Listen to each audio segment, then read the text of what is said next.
Somewhere out there, a photograph of me exists that I have never seen.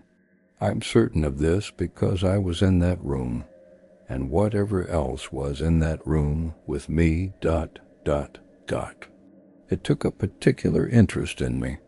I was 11 years old the first time I truly understood that some places do not want to be found, and that some places, once you find them, don't ever want to let you go. It was a Thursday in October, and our entire 5th grade class was on a field trip to the Harwick County History Museum. It was one of those classic old buildings, the kind that had been converted from something else, with hardwood floors that creaked with every step, and ancient radiators that hissed and clanked, sounding like something alive and angry was trapped inside them. Most of the exhibits were, well, pretty forgettable. We saw colonial farming tools that looked like torture devices, Civil War uniforms sealed behind protective glass, and rows of black and white portraits of serious-looking men with even more serious mustaches. It was the kind of place adults tell you is educational, and kids just know is a slow, agonizing form of punishment. I somehow got separated from my group somewhere between the textile exhibit and the Revolutionary War wing. It wasn't dramatic or anything. I just stopped to look at something. I can't even remember what it was now, and when I looked up, they were all gone. The hallway in front of me was empty. The hallway behind me was empty. The only sounds were the low, constant hum of the ventilation system and the faint, distant murmur of other visitors, their voices echoing from somewhere deeper in the building. I wasn't panicked, not yet anyway. I figured I'd just walk toward the sound of the voices and find my class. Simple enough, right? But the museum's layout was bizarre. It felt deliberately confusing, with hallways that bent at strange, unnatural angles and doorways that opened into rooms you just didn't expect. I took a left turn where I was sure I should have turned right, and I ended up somewhere I didn't recognize at all. This hallway was different. It was narrower.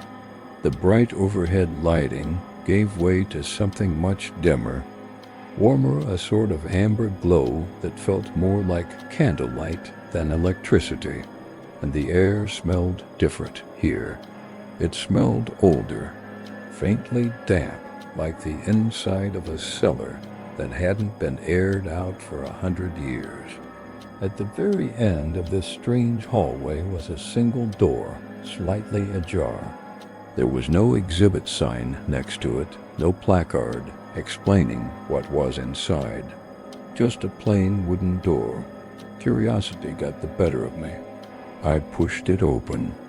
The room inside was small, maybe the size of a large classroom, and every single wall was completely covered in framed photographs. Not historical artifacts, not paintings, just photographs. Black and white, sepia-toned, faded color prints. And they were all of children. School portraits, class group photos, candid shots of kids in old-fashioned clothing, standing in front of buildings I'd never seen before. There were dozens of them. Hundreds, maybe. The room had no labels, no information, no theme I could possibly identify. Just these photographs covering every inch of wall space, from the floor right up to the high ceiling. A single lamp stood in the corner, throwing a dim, weak light across them. The glass on each frame caught the light in a way that made the images almost seem to glow. I started walking slowly around the room, just scanning the faces. They all stared back at me with that flat, vacant expression that children in old photographs always seem to have, formal, unsmiling, unnaturally still. And then I saw it. The photograph was near the back wall, hung at almost exactly my eye level, as if it had been placed there, specifically for me to find it. It was a color photograph, faded with age, but still recognizable. It showed a group of children, 30, maybe 40 of them, standing in a gymnasium in front of a folded-up wooden bleacher. And hanging on the wall right behind them was a banner, blue and gold. And on that banner, unmistakably, was the eagle mascot and the name of my school, my elementary school. I leaned in closer. The date printed along the bottom border of the photograph was May 1987. I had been a student at that exact school for 3 years. I knew that gymnasium. I knew those bleachers.